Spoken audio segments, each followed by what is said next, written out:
EQ is the most powerful tool in our mix. If you want your vocals to sound clearer and more upfront, a big part of that is EQ. If you want your guitars to sound less harsh, a big part of that is EQ. If you want more weight and low end in your kick drum, you get the point. EQ is super powerful. And the reality is that usually it's not huge moves that drastically transform things. It's really subtle moves, but across an entire mix, it's amazing the impact it has. Now, if you don't know, this is actually the third video in a video series where we're going through the 6 steps that all professional mixes have and how to do them specifically inside Logic. If you haven't already seen the other videos, definitely go back and check those out. And if you're not already subscribed, go and subscribe so that you don't miss any of the upcoming videos. And if you've been enjoying this series, or at any point in this video, if you think this is really helpful and I hope other people see this, could you be sure to like this video? It makes a huge difference in making sure that this video gets shown to more people who it could really help out. So if you like this video at any point, be sure to like it, or just go ahead and like it right now. And if you really, really don't like it, just go ahead and hit that dislike button twice. Anyway, let's go and jump into Logic. Now, if you're not really familiar with EQ, it may look intimidating, but it's actually a very simple tool. Really, all we can do is either boost or cut. So we can go to any point across the frequency spectrum, which is super lows down on this side up to super highs up on this side, and we can either boost or we can cut. Basically, bring it out more in the mix or kind of reduce it in the mix. So I like to think of it as a tool that's going to help us minimize bad things, highlight good things, so boost them, or make space for every source, because there's a lot of things that might have a little extra sound that it doesn't need in the mix, and by cutting that out, we're actually making space for other sources that do need that part of the sound. So for the obvious example that you probably heard 1,000 times is a source like your vocal doesn't need this super low end here. Anything that's down there is just going to be kind of rumble, but it's going to be taking up energy and space in the mix that could get in the way of the kick drum and the bass guitar that does need those frequencies from really having the space that they need in the mix. So by cutting all the sources that don't need that, you're inherently making a little bit more space in the mix. This also could be cutting out some high frequencies. I often do this on electric guitars, things like that. So don't be intimidated by EQ. Again, all you're doing is either boosting or cutting, and you're minimizing things that don't sound good to you, highlighting things that do sound good to you that you want to bring out in the mix a little bit more, and then making space for everything to sit together. This is how you get good separation and clarity and kind of a cleanness in your mix. If you've heard of a clean mix, that's a big part of it. Okay, so that's broad strokes EQ. But if you're still confused about EQ, be sure to grab my 6-step checklist to a pro mix from the link in the description below. In it, it has a little EQ cheat sheet that goes through the different zones of EQ and where to go if you're trying to bring out or reduce a certain sound. So if you have too much boominess, it tells you exactly where in the EQ to go to bring that down. If it's a little bit harsh, has a tinniness to it, where to go to bring that down. So definitely pick up the free 6-step checklist to a pro mix. It also just goes through all the 6 steps that we're doing throughout this series, so you can easily, quickly reference back to it so that you don't have to just keep coming back to these videos anytime you're doing a mix. Again, free from the link in the description below, so be sure to pick that up. But let's go and jump in and start actually applying some EQ throughout the mix. So the first thing that you need to do before you ever actually apply EQ is listen and decide if you need EQ on something. I typically start with the drums in the mix, so let's listen, focusing on these drums in the context of the mix and in solo, and determine if there's anything we feel like these drums need. Check it out.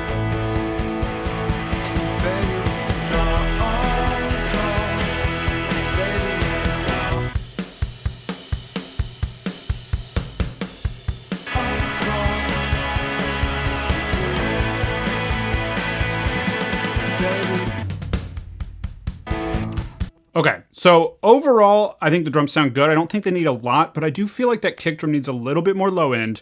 I want the snare to have a little bit more body to it, and maybe a little less. There's almost like a fizziness up in the upper mid-range area, the high-end frequencies, is a little bit weird to me. So probably address those two things. Maybe some paperiness to the toms. I want to listen to a section here that's a little more tom-focused in solo.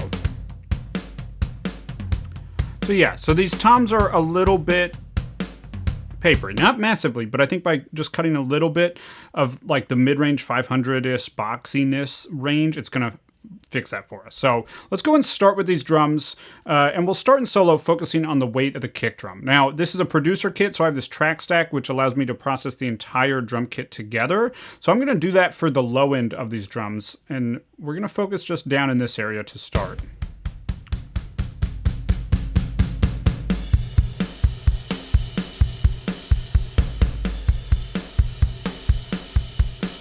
So once I start getting up here, it sounds a little bit boomy to me. Somewhere around here is nice. So I'm going to dial that back to a little bit more reasonable. Turn that off. Back on. Yeah, you feel that kick drum just kind of hitting a little bit harder now. Now, I personally like to do a little bit of a high pass filter on my kick drum, or just the low end on my drums in general, to make sure that it's not extending on forever into frequencies that I can't necessarily hear particularly well. That way I know it's not adding a bunch of additional rumble in the low end. Okay, so I think for the low end of that kick drum, that's feeling pretty good. But now I'm listening to this in solo, I think I might want to bring out a little bit more mid-range in the snare, kind of like a nasally sound almost. I think that's probably going to be around here. Yeah. It's kind of almost a nasty sounding frequency. Let's listen to this in the context of the mix.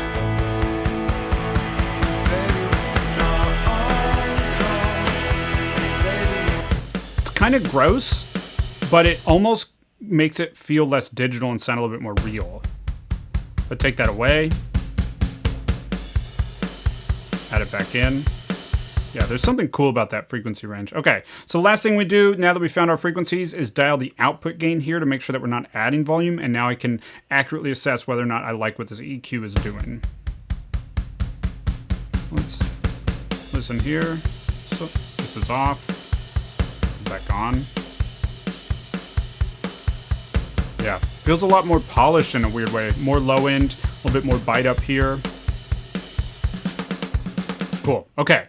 So I feel pretty good about that. Let's go ahead and look into getting a little bit more beef on this snare drum. Now I prefer to do this directly on a snare drum because it's typically in this 200-ish range, and that frequency range can be a little bit boomy on kick drum. So I prefer to attack this more directly on the snare drum. It's gonna be somewhere around this fundamental, which is the lowest pitch of the snare.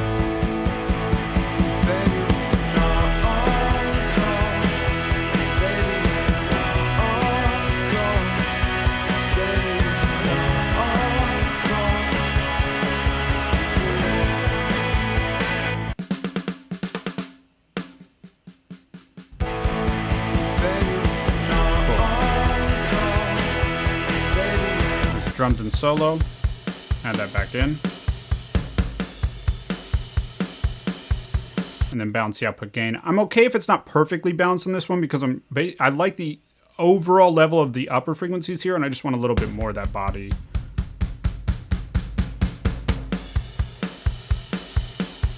Cool.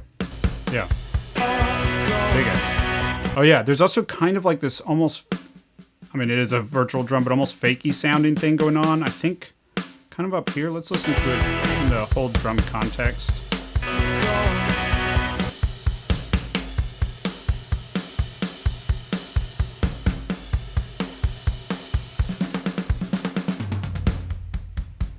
So maybe bring that down a little bit. Let's see if...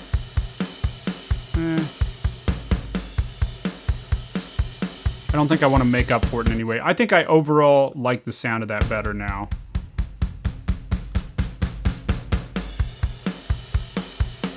It's a little bit muffled, so we're just going to dial that back a little bit. Cool. Cool. A lot fuller sounding on the snare. All right, let's address the floor tom paperiness. So let's go here on this floor tom. And let's listen to the context of the whole drum kit. So that's gonna be somewhere around here. Yeah, somewhere right around there. So just cut that down a little bit. And then I'm also gonna give it just a little extra low. I really like beefy toms. So I'm just gonna go down into the super low end region. Now I've done a cut and a boost, so this is probably about the same volume off and on. Yeah. In solo, off, on. It's just a little bit more focused. Okay, and then let's check the high tom just a little bit there as well. Take this out of solo.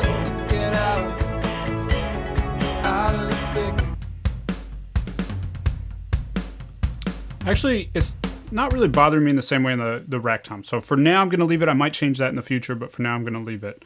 You can always add more EQ later, but it's a little bit harder to undo it if you do too much early on. Okay, so let's go ahead. I'm going to skip all these because I'm fine. These are just good sounding samples. Let's jump up to this bass guitar. Determine if we need EQ here.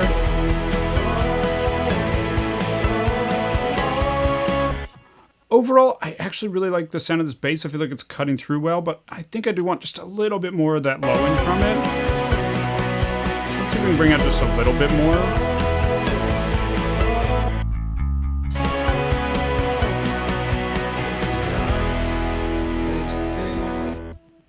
Let's go to this area here. And do the same thing in high pass just to make sure it's not extending down forever into the low end here.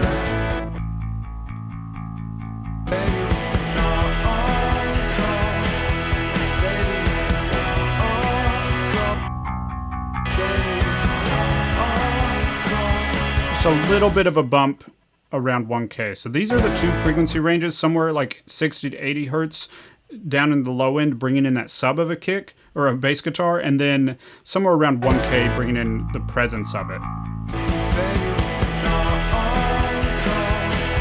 Balance the output gain just a little bit. Immediately the mix just kind of feels fuller. That really fills it up well. Okay, again, I'm pretty happy with this synth bass sound, so I think I'm just gonna leave it as is. Let's start jumping into some of these guitars. Let's start with this left-right guitars here.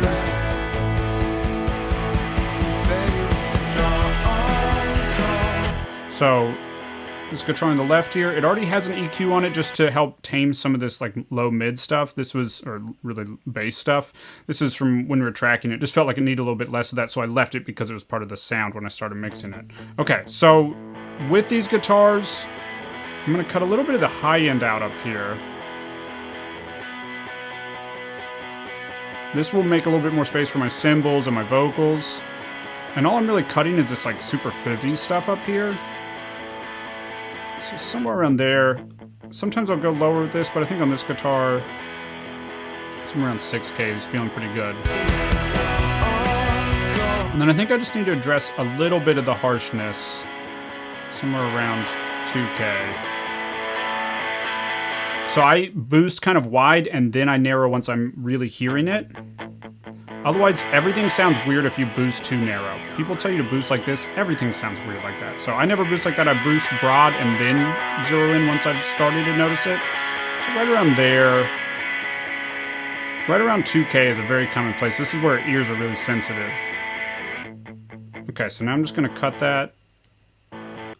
Let's see. Yeah, take that back. Just a little bit harsh. You don't miss it when it's gone. Let's see if we can bring out a little bit more low mids from these guitars without them getting kind of muddy.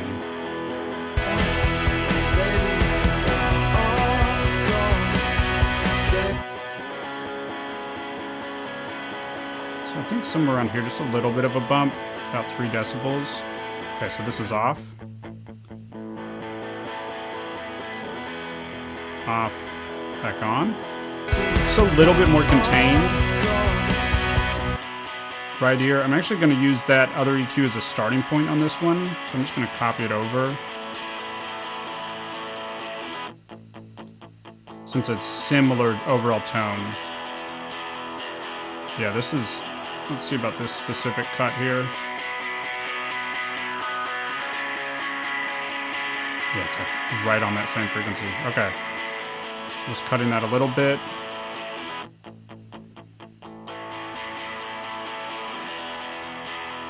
You hear that fizz just cleaning up immediately. Cool. So those two EQs, pretty big difference. Really cleans them up and makes them feel a little bit fuller. Cool. Grab this guy. Now, this guy is meant to be a little bit more in the high-end range, so I'm not going to do a full cut, but I'm going to maybe just do a little bit of a shelf to reduce it a little bit. So instead of filtering it all the way out, I'm just reducing it.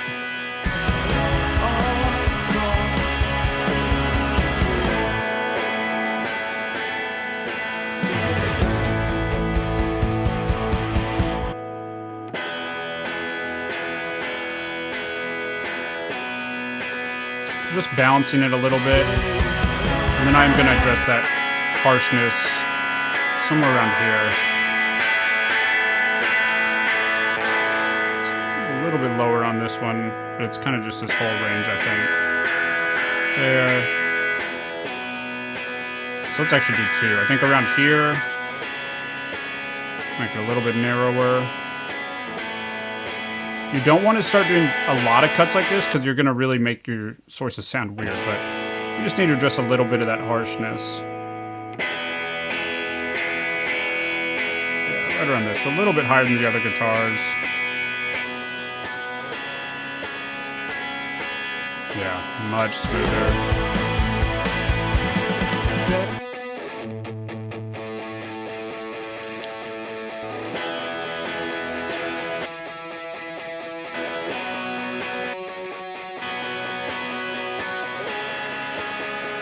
I actually don't know if I need to do anything on this guitar. For now, I'm going to leave this guitar. I don't think it needs anything. So I'm going to take this EQ back off. Let's go with this lead here. Let's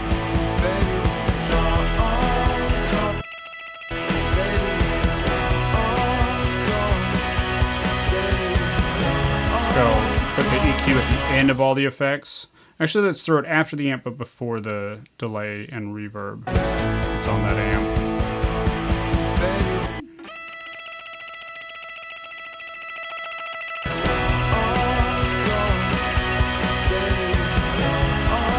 I'm just going to cut out some of this low end here. And it's a lead track, so I'm going to leave in more of this high end. I do want to listen to what it's doing in other parts of the song. So let's find that same lead. Right around here. Yeah, overall like what it's doing there. And I'm not getting in the way with this high pass. Help fill it out just a little bit. I'm going to cut just a little bit on the output volume. Yeah, cool. And then these are all just related. So that's all the guitars. Let's go and bring out a little bit more of this keyboard, this piano here.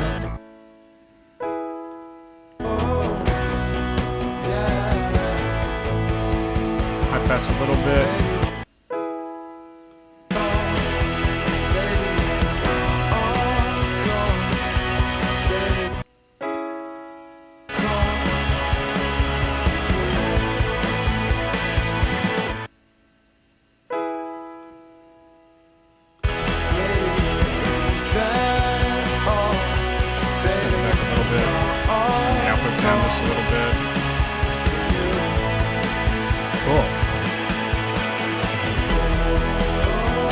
All these in context here, or just in solo, I mean.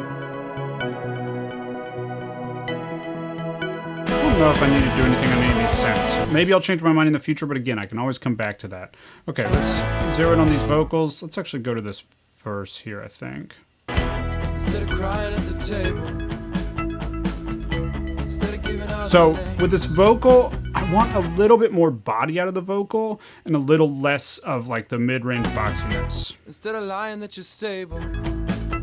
So I'm gonna cut out, make sure there's no rumble in the low end here. To do this, you just want to make sure you don't start cutting into the signal with things that you want. It's okay if you're cutting the signal some, especially if it's helping the sound. But in this case, I don't want to get into the body of his vocal here. Some vocals I will. Out of the thick of it.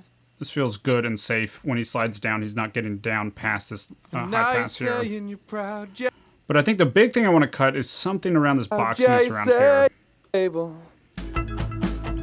Instead of pushing it away, you say it's just to get out. Yeah, it's just to get out of the thick of it. And now you're saying you're proud. Yeah, you're saying you're proud. That might be all I need to do on this vocal. Let's go later in the song here.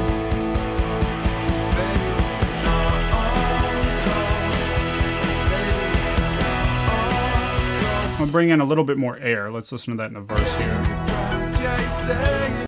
Instead of giving other names, instead of lying that you're stable, instead of pushing it away, you say it's just to get out. Yeah, it's just to get out. Yeah. So a little extreme brightness up here in solo.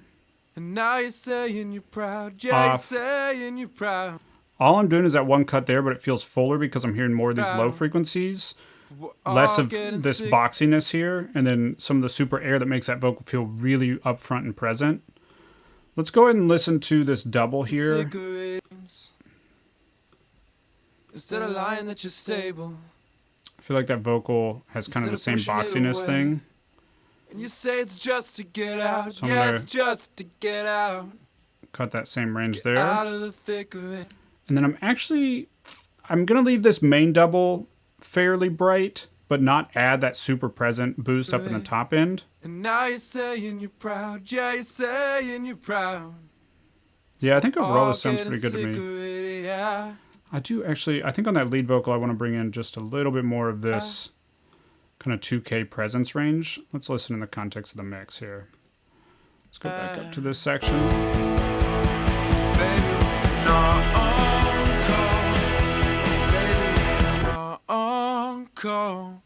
So this is like this presence boost right here.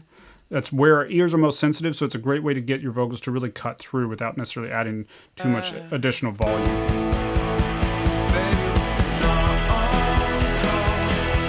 Back just a little bit. Okay. And then I already got this double here. I'm going to copy the exact same setting from this double to the left and the right double, but I'm actually going to cut out a little bit of the high end. So let's focus first on this left ear. Baby, we're not on call.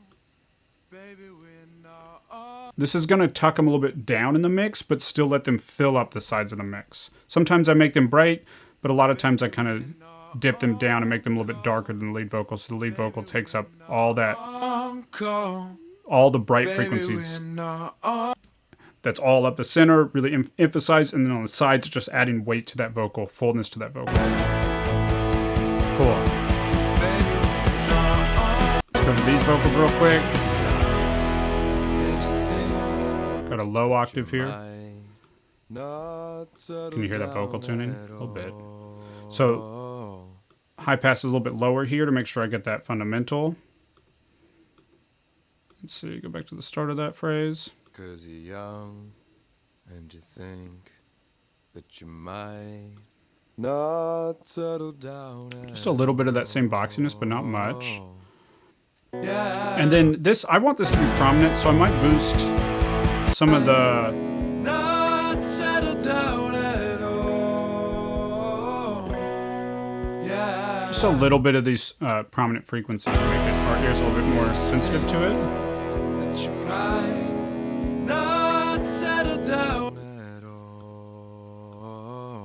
Yeah, just cleans it up a little bit, makes it a little more upfront and present. Let's listen to this far one. Cut out low end. This one has like a weirdness to it that I kind of like. I might cut out a little bit of the high end, just to put it in its own space a little bit. But it sounds so different. I like what it's doing. So I'm just going to leave those filters on to make sure there's nothing excessive coming from that. And then we have this one kind of yelling vocal at the end.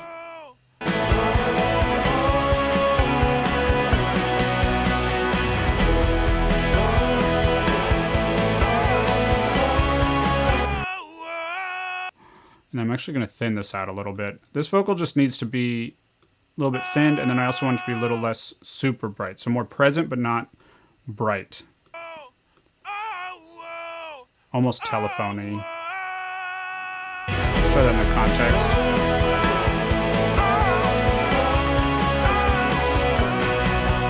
So lower than I would have done in solo, which is why you always need to check in the context of the mix. So this boost around there felt better in the context of everything. Cool. Okay. Dig that for sure.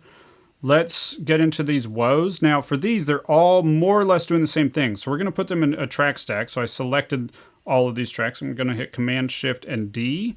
It's going to create a summing stack, which will allow us to process it. And we're just going to title this Chorus Vox.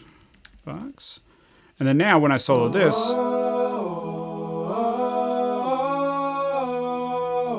I get all those vocals at once. I might need to do some dynamic containing on individual tracks, but for the most part, this is all the same performance just sung in kind of different positions. So I just want to overall bring these out in the mix, cut out a little bit of mud. So we'll do a high pass filter here.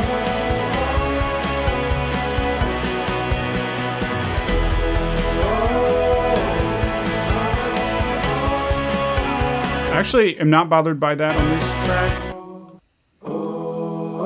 Bring in a little bit of fullness, actually. Not much, but a little bit. And then a little bit of this presence up here.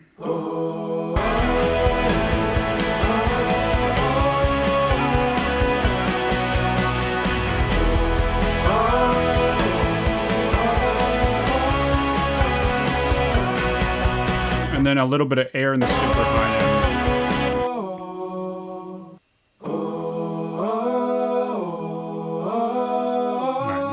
Output down to balance the volume a little bit.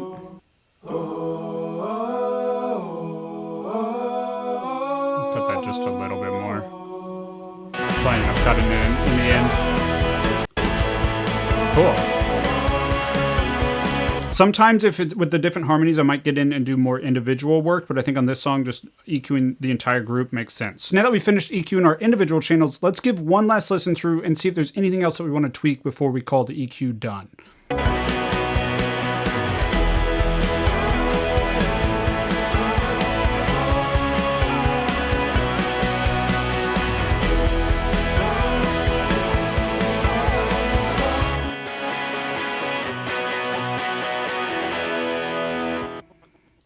I feel like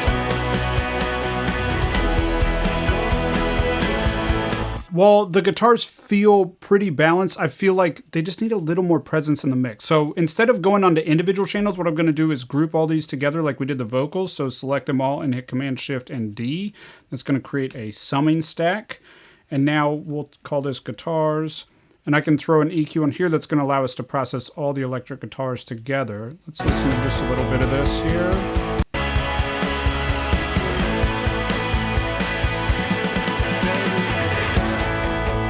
Just bring in a little bit more presence. Let's go to this chorus here.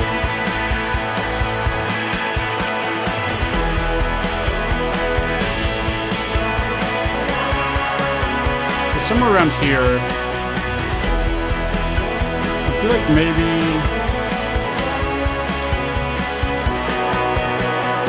a little less of kind of this mid-rangey end.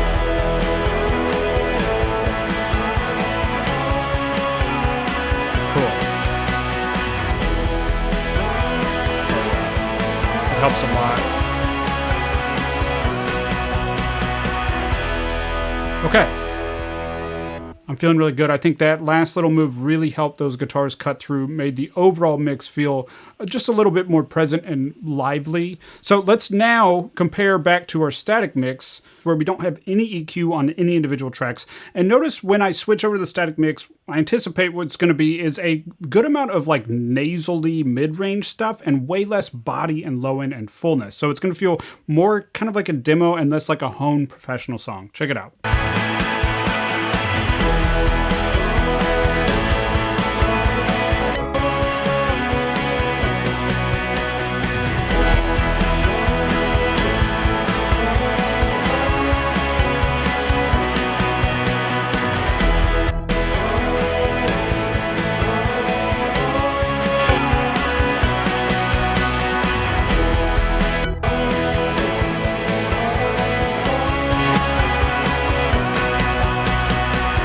Much cleaner, clearer, fuller. There's less of that harshness to it. And all that is EQ throughout the tracks. Now, to be honest, this is probably one of the less extreme versions of this that I've had in a song. I've had it in some songs where the difference before and after EQ is transformative.